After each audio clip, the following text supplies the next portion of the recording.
בצער רב וביגון עמוק על מותו של ראש הממשלה ושר הביטחון יצחק רבין, אשר נרצח בידי מתנקש הערב בתל אביב.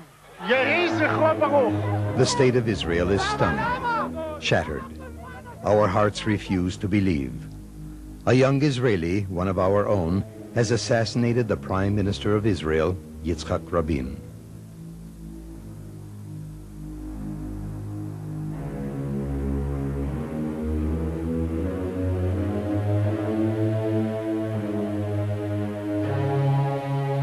It happened at the largest public plaza in Tel Aviv, Malchei Square.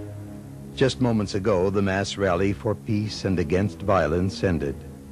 Јицхак Rabin left the stage and began moving toward his car, and the assassin aimed his gun at his exposed back, and with 3 gunshots, ended his life.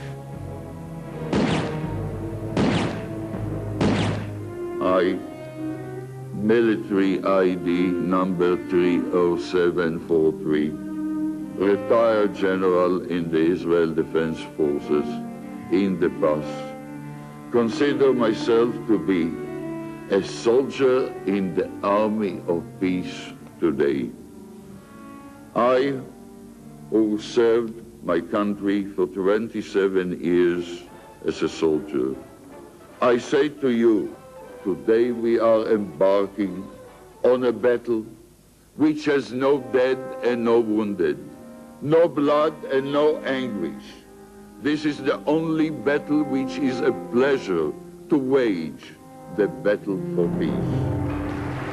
These words were uttered only a few months before his assassination by a man who spent most of his life in the military, a fighter, a soldier, a general. In the Palmach during the War of Independence, and as the Chief of Staff of the Israel Defense Forces, during the Six-Day War in which Israel defeated the armies of Egypt, Jordan, and Syria, conquered Sinai and the Golan Heights, Judea and Samaria, and reunified Jerusalem. Јицхак Rabin was born in Jerusalem and was educated at the Kaduri Agricultural School in the Galilee. There, even before Israel became a state, he began his life as a soldier, enlisting in the Palmach. At an age that most youngsters are struggling to unravel the secrets of mathematics and the mysteries of the Bible, at an age when first love blooms, at the tender age of 16, I was handed a rifle so that I could defend myself. That was not my dream. The War of Independence broke out. As a commander, Јицхак Rabin took part in the intense battles to keep open the road to Jerusalem. Fighting with Palmach units, he conquered the Negev and northern Sinai. 20 years later, 1967, Chief of Staff Јицхak Rabin leads the IDF as it conquers the Sinai Peninsula, the Golan Heights, Judea, and Samaria. At Jerusalem's western wall, the soldiers shower their love and affection on the Chief of Staff who reunified the divided city.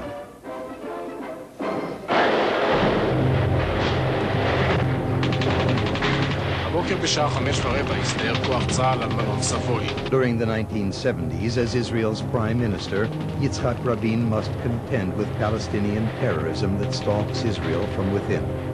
He vehemently declares, "We will meet the Palestinian enemy only on the battlefield." בוצע הלילה כאן מעשה רצח נתעב, הוא חושף את התמונה האמיתית של כוונתם, מחזק ומבסס את ההחלטה הנחושה של ישראל. עם המרצחים בשום פנים לא נדבר, איתם ניפגש אך ורק בשדה הקרב. 1987, Intifada, the Palestinian uprising against Israeli rule. Јицхak Rabin, as defense minister, orders the IDF to put down the uprising by force. אם רצוננו לחיות, להתקיים כמדינה, להגיע לשלום, יש להגיב בכוח המתאים לכל אחת מצורות הפעולה האלימה כנגדנו. The Intifada carries on for years. No one can foresee when it might end. Where will all this lead us? Will Israel continue to rule over millions of Arabs? This is when Јицхак Rabin's diplomatic worldview reached its turning point. The realization sets in that a solution to the conflict is not on the battlefield.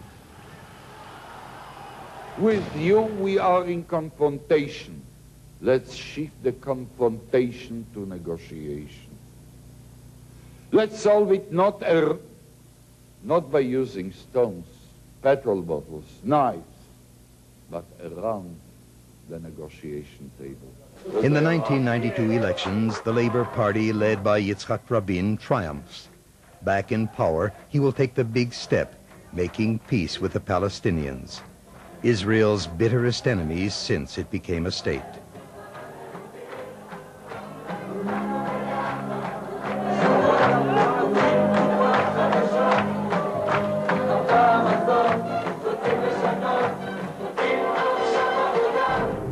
On September 13, 1993, Prime Minister Јицхак Rabin signs his name to the Oslo Agreement. In exchange for peace, Israel will give up land.